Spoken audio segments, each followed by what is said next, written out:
Well, good morning from St. Bart's in Midtown Manhattan. My name is Peter Thompson. I serve as the vicar here, and it is a joy and delight to welcome you to the forum this morning. Each week here we have sacred conversations about the things that matter, and it should not be a surprise that it is standing room only here in person.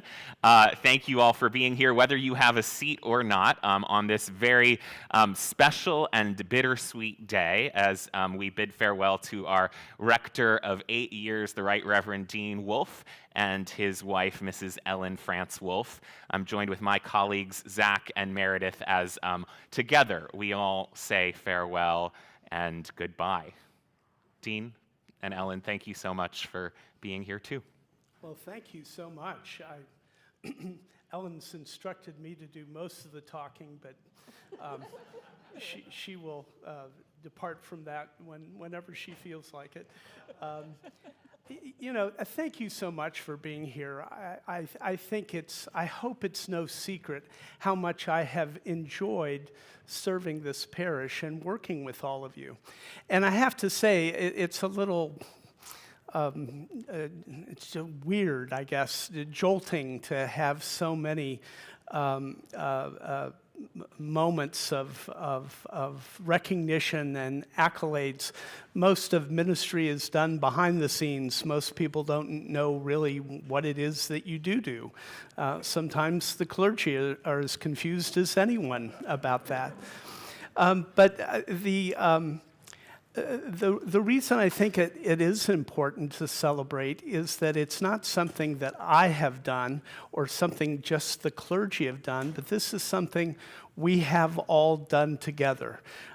We've collaborated, we've cussed and discussed, we've worked together, we've compromised, we've all tried to contribute our gifts to this a beloved enterprise, and I think it is worth celebrating. I think I've said this in various places, but I can't think of a time more challenging than the last 8 years in my life in the Christian church.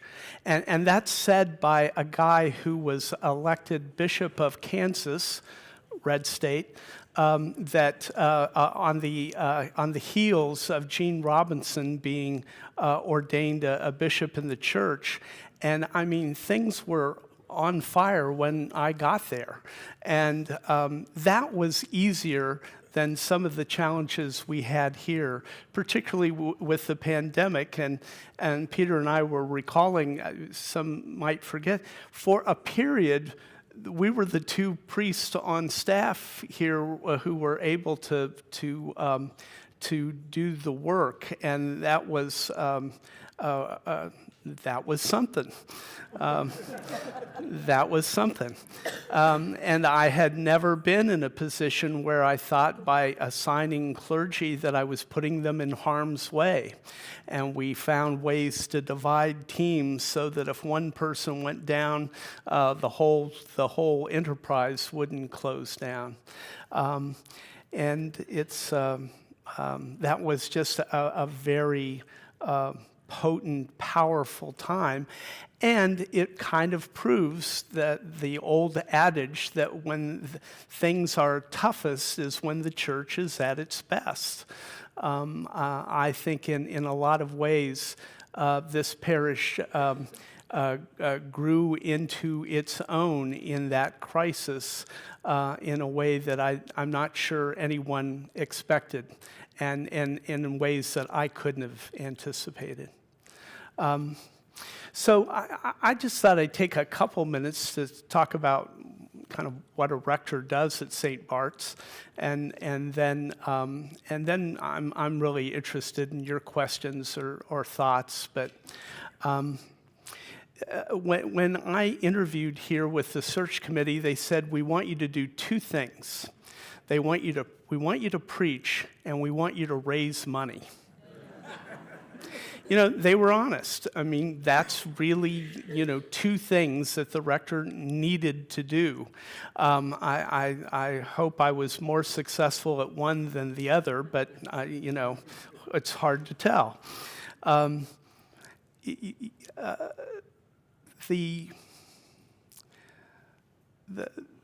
The role of a rector of a church this size and this prominent it has a lot of different facets. There is the public role. You're representing a large Christian community in the heart of Midtown Manhattan, a church that needs no introduction. I always say that when I tell people I work at St. Bart's, I never have to say which one, It's a church that is known across the Episcopal Church and beyond. It's one of, I think, maybe 20-some churches that have a strong, lengthy reputation for outreach, for advocacy, for Christian education, for preaching, and an extraordinary reputation for music. That combination of qualities, I hope you know how rare that is. I sometimes think that people who only go to St. Bart's really don't know what the Episcopal Church is like. The average Episcopal Church has fewer than, 50 in worship on a given Sunday? 34 people. 34 people on a given Sunday. That's the average church. So St. Bart's is in the top 1 or 2% of churches in terms of attendance and vibrancy.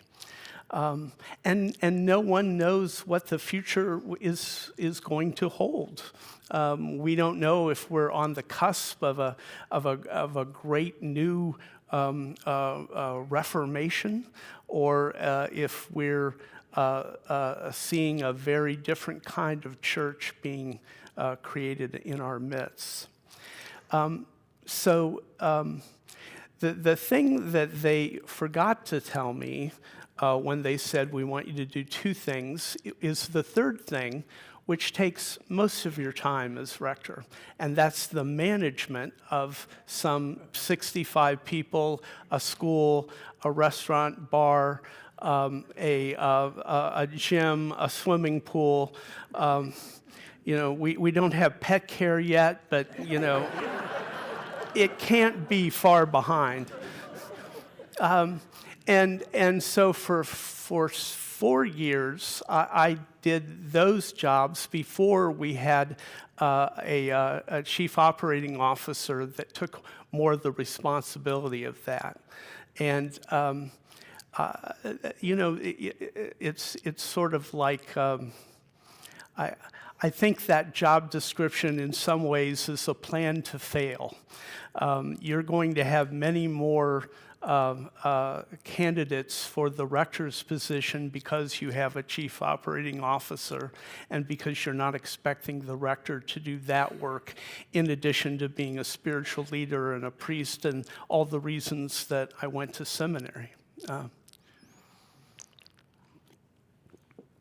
Ellen, what would you add anything to that?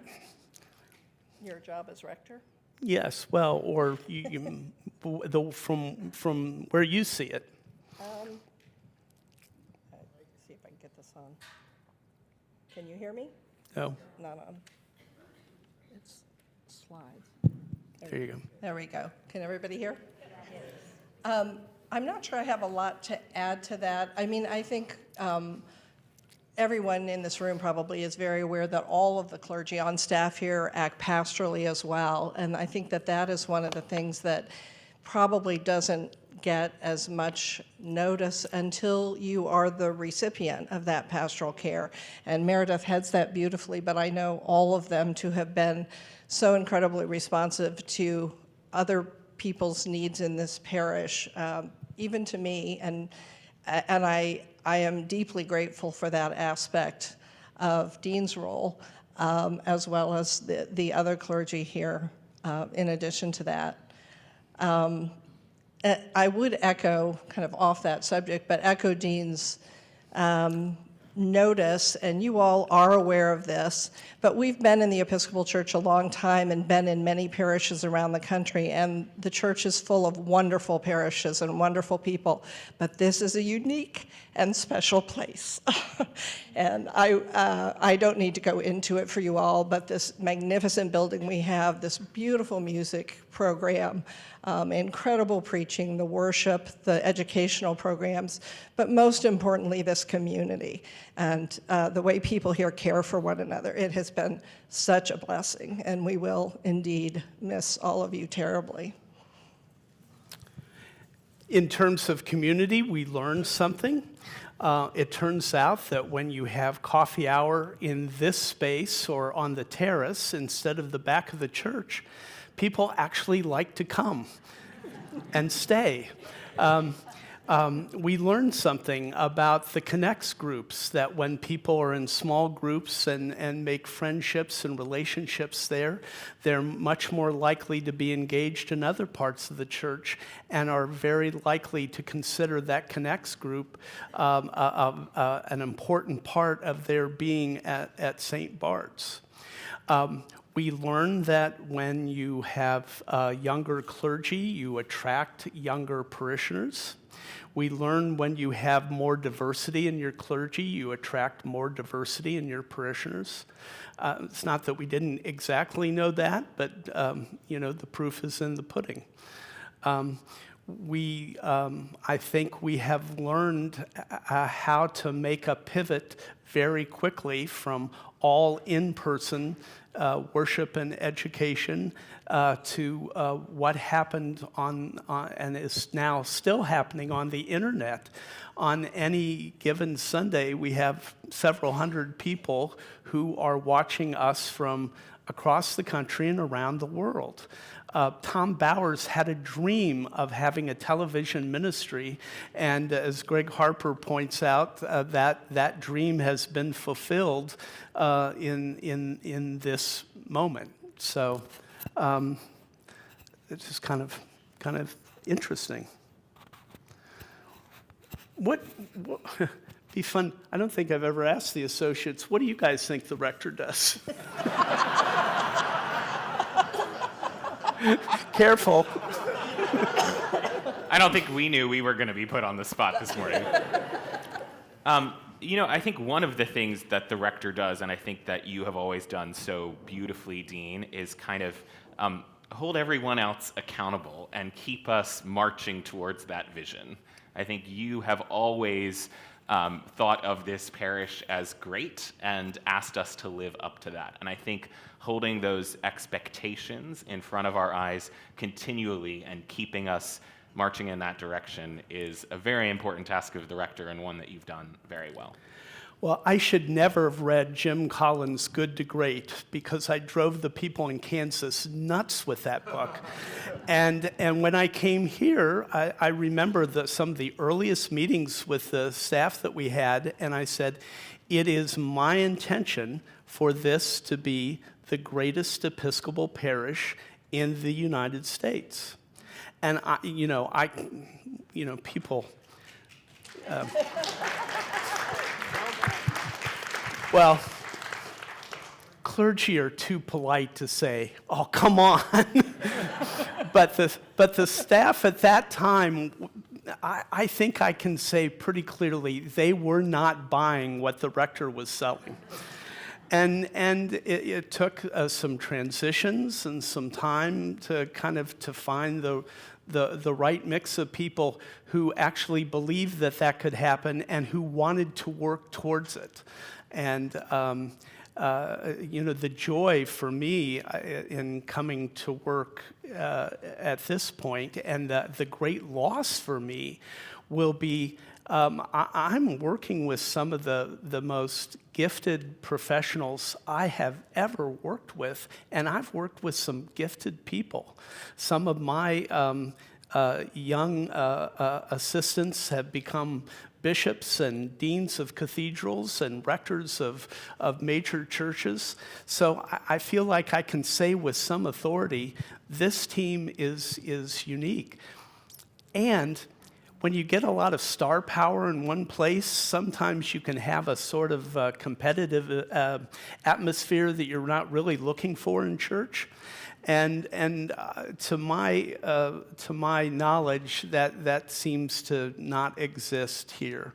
I think everybody respects one another, they love one another, they like one another. They hang out sometimes when they don't have to together. This is, it's sort of what I always hoped for and believed could happen. So. You ready for some questions? I'm ready for questions. Okay. Bring it on. Dean wanted to make sure you all had a chance to ask some questions in his last forum with us. If you're in the room, Stephanie Terrell is here and has question cards. I realize, however, that we're pretty crowded, so if you're in the room, you can also use email. Just email me, pthompson@stbarts.org. If you're joining us online, you can use the same method. You can also type your question into the chat on YouTube or the comments on Facebook.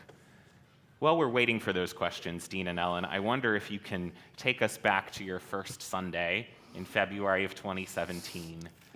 What was that like? Well, and what surprised you most about St. Bart's after you got here?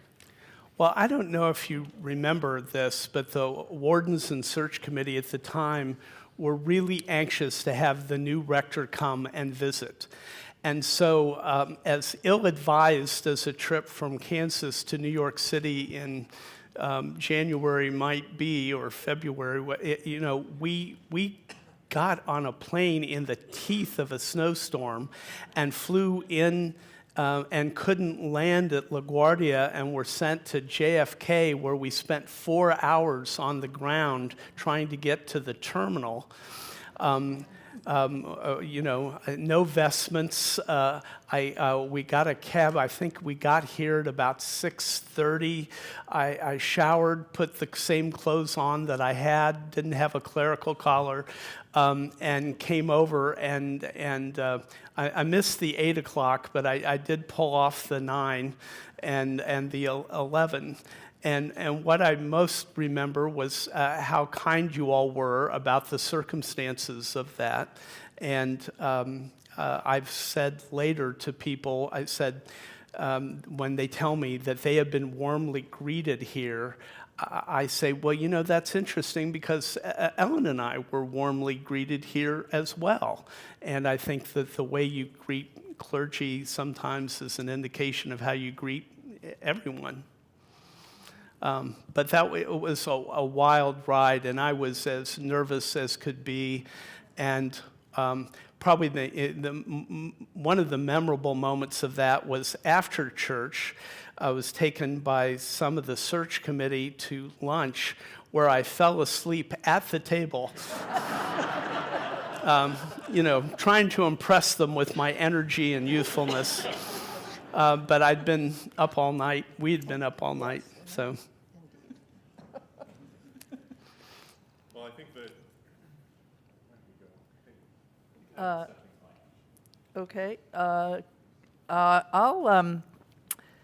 I'll ask this question for the two of you.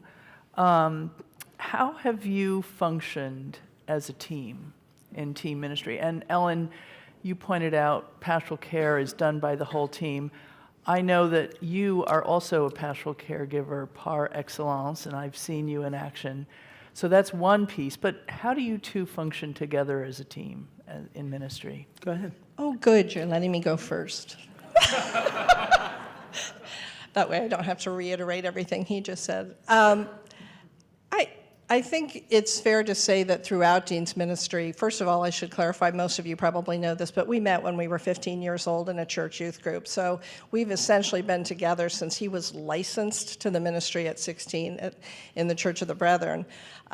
We've had some off times early on, but we have been together a long time. And I have always felt pretty blessed all the way throughout to be able to exercise my individual ministry in whatever way I chose or felt I was being called to. I have not felt pressured by any of the parishes Dean has served, or the Diocese of Kansas, or this wonderful place to be something I'm not or to do something I'm not. So I have appreciated that very much.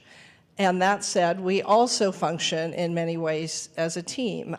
One of the things I enjoy in terms of my own personal gifts or ministry is hospitality or entertaining, which is convenient because we do some of that. And I have always enjoyed that as a part of the ministry that we share. Beyond that, I am primarily the behind-the-scenes person, kind of keeping the home fires burning, which is just important because, as you also all know, this particular role that Dean serves in is very demanding.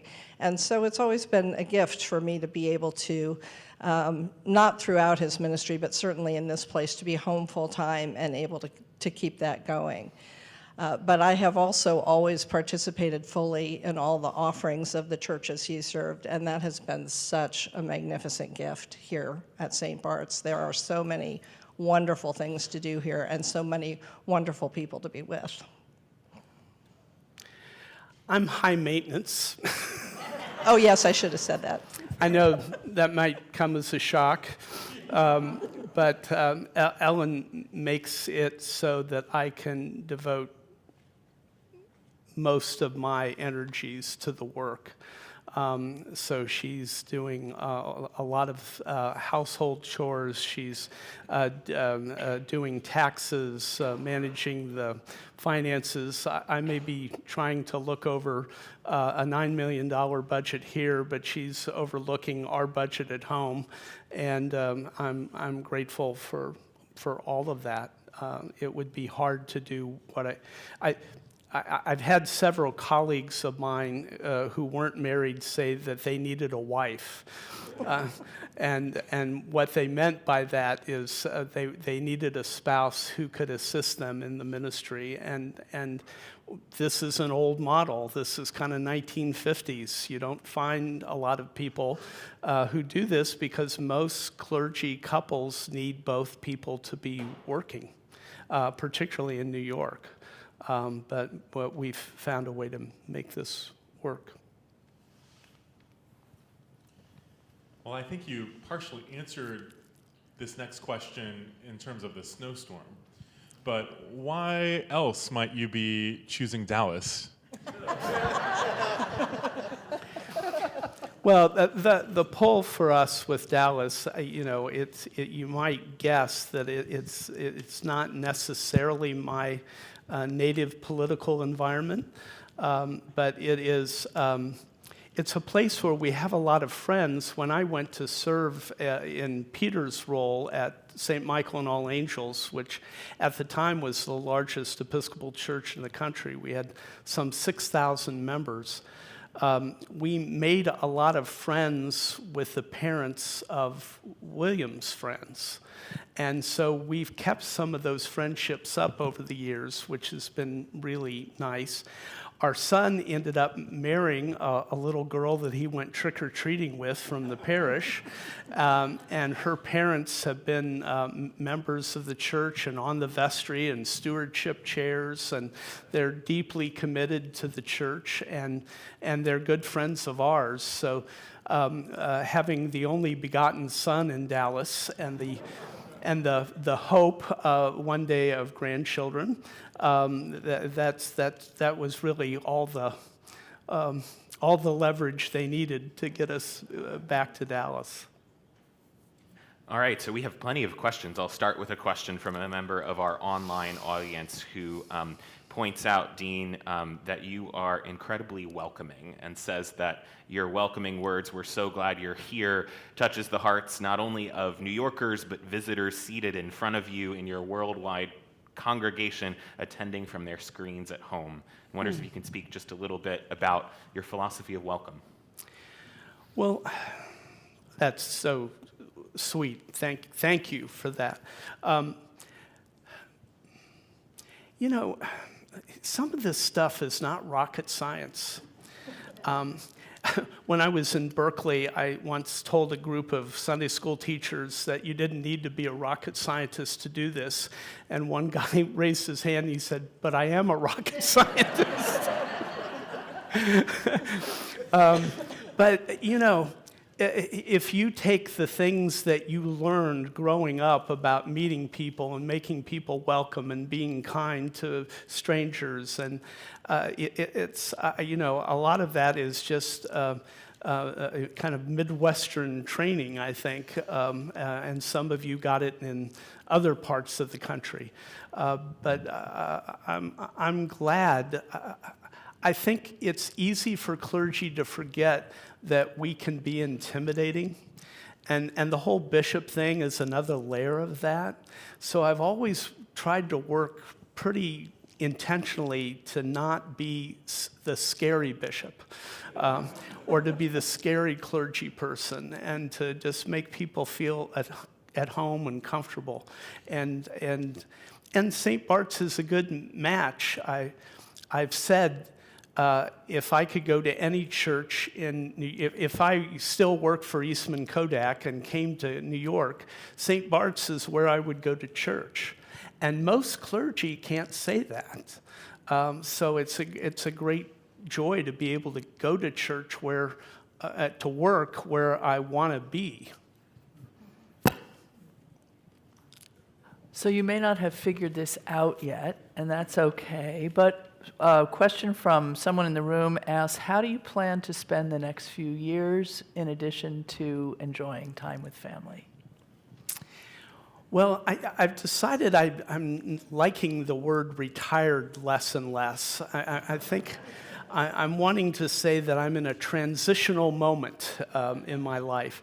I've talked to some of you about the third quarter of life.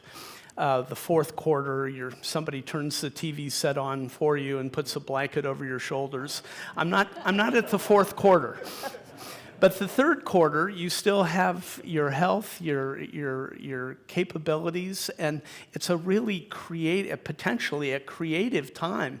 And I'm watching some of you around this room have really fruitful third quarters.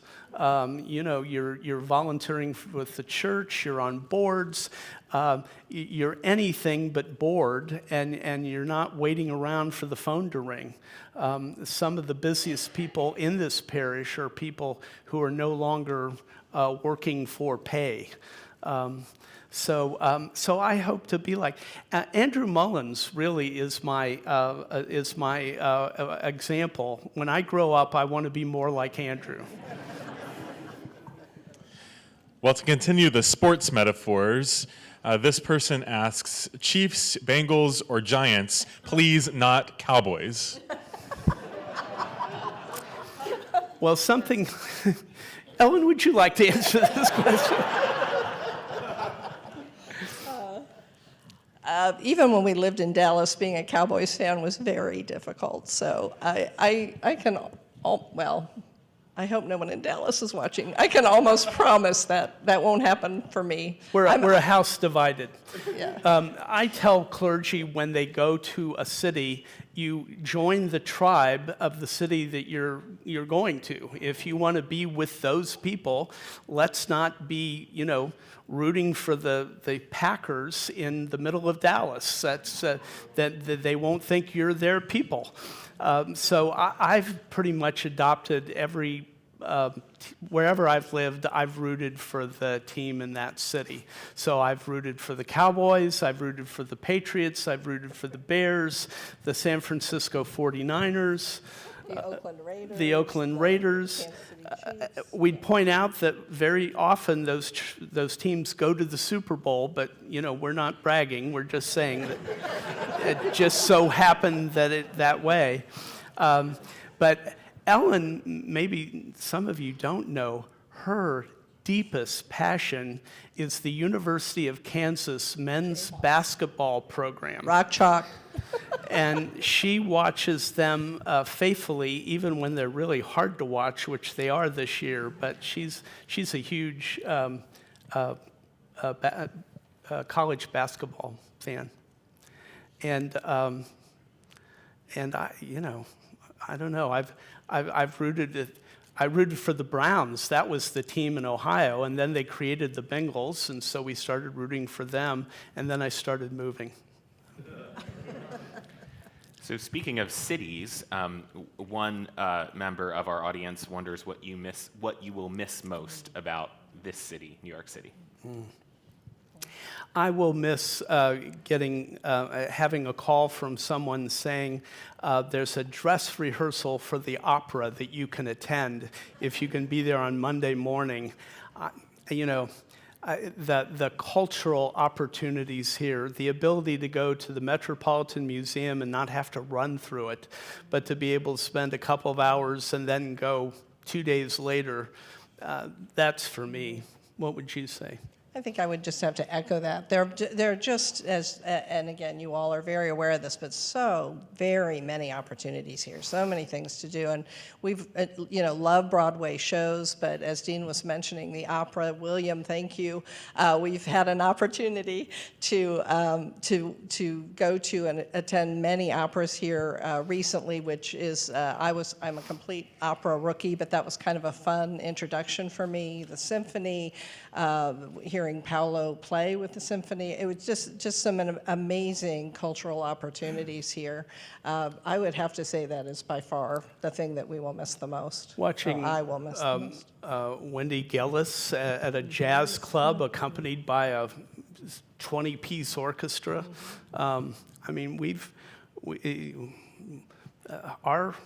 Our choir has some game, It's fun to think that they don't only do this, but they can do other things. I'll also hearken back to our 100-year celebration for those who remember it, the 100 events that we did during the course of that. There were a couple of some wonderful, just sort of normal, ordinary things, and then some. We got to a behind-the-scenes tour of the kitchen at Daniel, or however you pronounce that amazing restaurant. We made a trip across. At those prices, I think it's Danielle. Made a trip across on the ferry to Brooklyn and went to the highest, #1 rated, Zagat rated barbecue restaurant in New York City, which happened to be run by our own Corey Durney's brother at the time. And just some things like that were just really unique and a great deal of fun. So hopefully they don't wait till the second 100 years to do fun things like that here again. This is a question again from someone in the room. What's your highlight or biggest highlight of your time here? Or said another way, what would you say is your biggest accomplishment?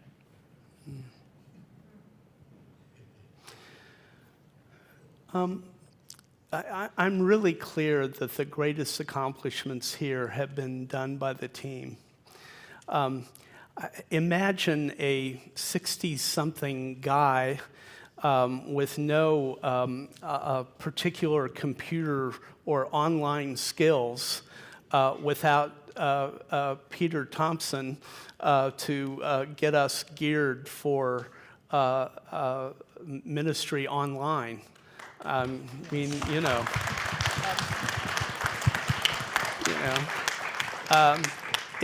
Imagine a person who, hasn't spent a lot of time around kids recently, trying to get a children's program up and going, and then in comes Zach, and he recruits Effie, and suddenly we go from thinking, well, we don't have any children at St. Bart's, to, wow, there are a lot of kids actually at St. Bart's.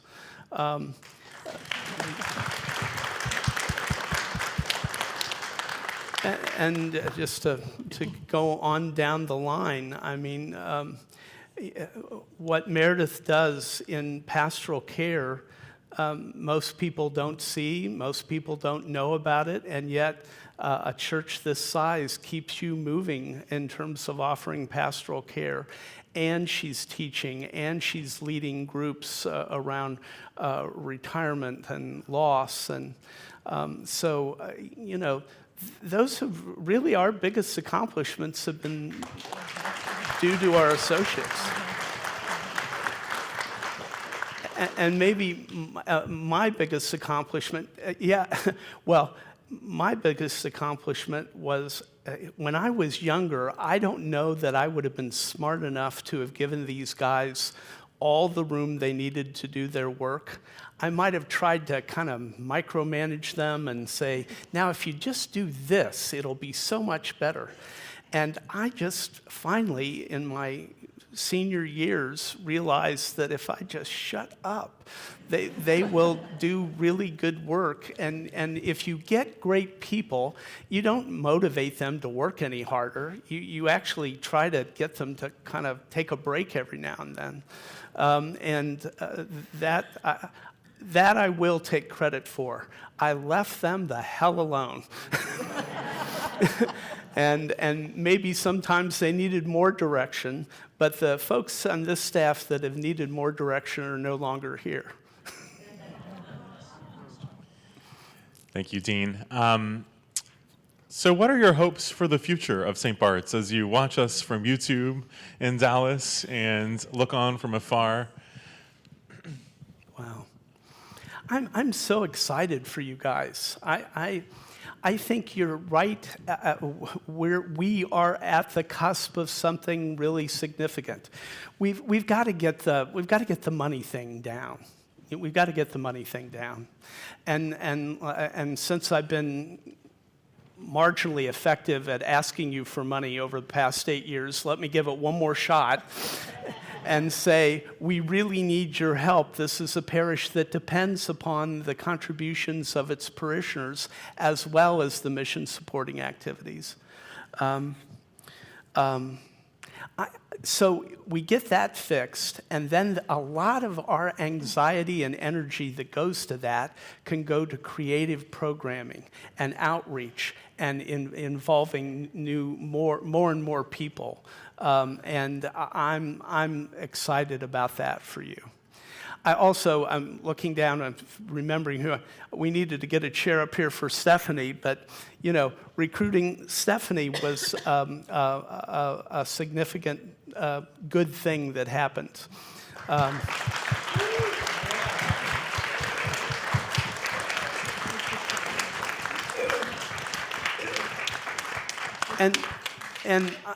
And I've told the story, but it bears repeating. The miracle of getting a gift of camera equipment in December before COVID, of getting it ordered in January, having it be delivered in February, and have it installed the night before we needed it, I would have been standing there with an iPhone. I mean, that's how close it was. And if you don't believe in miracles, I would just cite that one. That kind of thing makes me excited about St. Bart's because that kind of thing happens with some regularity here. Just when we think we're cornered and we're down, and I got a call before I arrived, the warden saying, well, we just wanted to inform you that there's a wall collapsing on the south side of the church. We think it's 1 million, but usually it's 3, So, we just wanted to let you know we're really looking forward to you coming. We adapted, innovated, and overcame every obstacle that has faced us. And there's always, someone who wants to be a little more careful about all of this, and I get that. But you have to look at the record. God has been very good to us.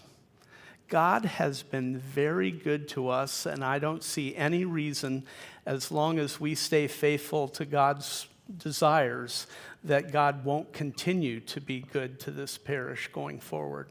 I know that sounds kind of fanciful, but I actually believe that, and it's one of the reasons I'm so excited for this next period of time. I mean, you think Peter's good now? You think Zach's good now? You think Meredith, Stephanie? Wait until they have some more room to run. You have no idea. I mean, we're not going to miss a beat on this transition. So, So speaking of the future and the transition ahead, I think we have time for one more question from each of us. What's your advice for those of us who are left behind? Ellen? Yeah, well, I would kind of tail on the last question and then into advice. I'm not sure. I would say keep doing what you're doing. For those of you who were at the annual parish meeting last Sunday and heard the numbers in terms of our growth, I think 22 to 23 it was 8%, but from 23 to 24 last year it was 17%. That's just not happening in the Episcopal Church very many places. And that's not just numbers, that's people who are finding this place. So keep doing what you're doing. If you were here the Welcome Sunday when we had welcomed all the new people who'd come over the last year, and there were 55 people or something like that. That's just extraordinary in this time in the church. So keep it up. And I would say that I have spent too much of my life and too much of my ministry being worried. By not taking my own counsel about having faith in God. And I would encourage you guys to have fun. You know, you will be hard pressed in your ministry to. I mean, these things are rare when you get a team together, and a congregation together. And don't miss it. Don't spend so much time worrying that you're going to lose it that you don't enjoy it. That's what I would say. Here's another future-oriented question. What are your hopes for the future of St. Bart's? I believe that St. Bart's should be one of the preeminent parishes in the Episcopal Church. It should lead by its commitment to outreach, by its commitment to the immigrant, the stranger, the poor, the dispossessed. We should be known for that. We should lead by having the freshest, most in-depth introduction to the modern Christian faith as you can find anywhere. People who can't find God in a conservative evangelical church should be able to come here and find what they were looking for all along. I think that the music and worship should remain transcendent, and if anything, we should even, strive to be even better. Someone once said that they thought that the Trinity Wall Street Choir might be better than our choir, but they said they didn't think they were $90,000 a year better. I like that we are scrappy, that we do more with less, and I think that should be a part of the DNA, as well as the radical welcome that we, that we can make things happen for less money. I'm looking over at Molly. That's another, thank you, Molly, for being a part of our team too. That was another good get.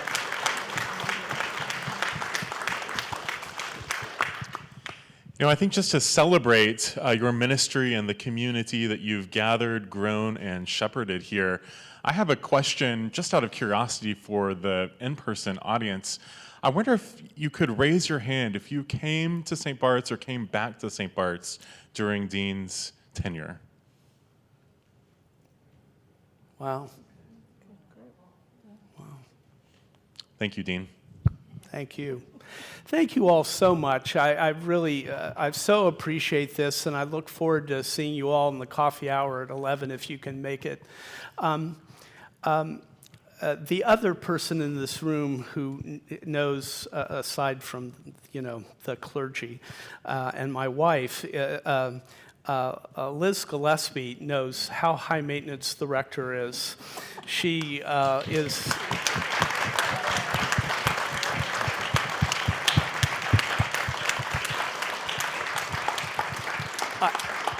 I always wanted an assistant that had an MBA. I just didn't know that I could get one. Liz is a wonderful contributor to the whole staff's productivity, and we really appreciate her. I'm not mentioning the building staff, and I'm not mentioning Veronica, and I'm not mentioning a dozen other people that I should be, but I hope that you will remedy my mistake and make sure that you tell every member of this staff how much you appreciate everything that they do. So we do need to stop now, but we're just getting started in terms of celebrating Dean and Ellen today. I hope you'll stick around and join us for worship at 11 a.m., whether you're here in person or online. And if you're here in person, stick around for the party. It will be a great one. Come back right here after our service at 11 is finished. But for now, please join me with Zach and Meredith in thanking Dean and Ellen for everything.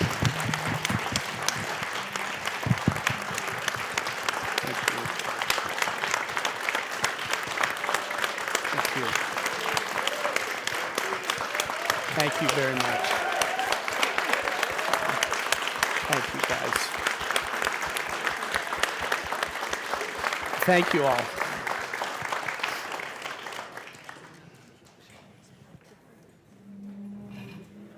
Oh. Okay. Thank you. You got, I feel like I'm carrying the primatial iPad, you are. like back in the day.